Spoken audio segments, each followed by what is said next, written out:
Hello friends, ನಮಸ್ಕಾರ. ನಾಡುನುಡಿ ಲೈವ್ಗೆ ಸ್ವಾಗತ. ಸ್ನೇಹಿತರೆ, ಇದೀಗ ರೈಲು ಪ್ರಯಾಣಿಕರಿಗೆ ಗುಡ್ ನ್ಯೂಸ್ ಸುದ್ದಿಯೊಂದು ಇದೆ. ರೈಲ್ವೆ ಪ್ರಯಾಣ ಮಾಡೋ ಪ್ರಯಾಣಿಕರಿಗೆ ಇನ್ಮುಂದೆ ಉಚಿತ ಆಹಾರದ ವ್ಯವಸ್ಥೆಯೂ ಕೂಡ ಇರಲಿದೆ.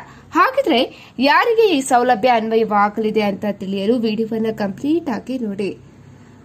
ಇನ್ಮುಂದೆ ರೈಲು ವಿಳಂಬವಾದರೆ ಪ್ರಯಾಣಿಕರು ಹಸಿವಿನಿಂದ ಕಾಯಬೇಕಾಗಿಲ್ಲ.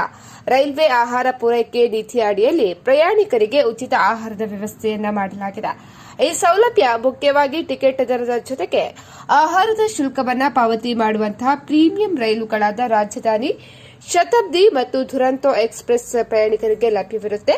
ರೈಲು ನಿಗದಿತ ಸಮಯಕ್ಕಿಂತ 2 ಗಂಟೆ ಅಥವಾ ಅದಕ್ಕಿಂತ ಹೆಚ್ಚು ತಡವಾಗಿ ಸಂಚಾರ ಮಾಡ್ತಾ ಇದ್ರೆ ರೈಲ್ವೆ ಇಲಾಖೆ ಉಚಿತ ಆಹಾರ ನೀಡಬೇಕು ಎನ್ನುವ ನಿಯಮ ಜಾರಿ ಮಾಡಿದೆ. ಒಂದು ವೇಳೆ ರೈಲು ತನ್ನ ಪ್ರಾರಂಭದ ನಿಲ್ದಾಣದಿಂದ 3 ಗಂಟೆಗಿಂತ ಹೆಚ್ಚು ವಿಳಂಬವಾಗಿದ್ರೆ ಪ್ರಯಾಣಿಕರು ತಮ್ಮ ಟಿಕೆಟ್ ಅನ್ನು ರದ್ದುಗೊಳಿಸಿ 100% ರಿಫಂಡ್ ಕೂಡ ಪಡೆಯಬಹುದು. ಸ್ನೇಹಿತರೆ, ಈ ಮಾಹಿತಿ ಇಷ್ಟ ಆದರೆ ವಿಡಿಯೋಗೊಂದು ಲೈಕ್ ಅನ್ನು ಕೊಡಿ. ಅದೇ ರೀತಿ ಮತ್ತಷ್ಟು ಅಪ್ಡೇಟ್ಗಾಗಿ ನಮ್ಮ ಚಾನೆಲ್ ಅನ್ನು ಕೂಡ ಸಬ್ಸ್ಕ್ರೈಬ್ ಮಾಡ್ಕೊಳ್ಳಿ.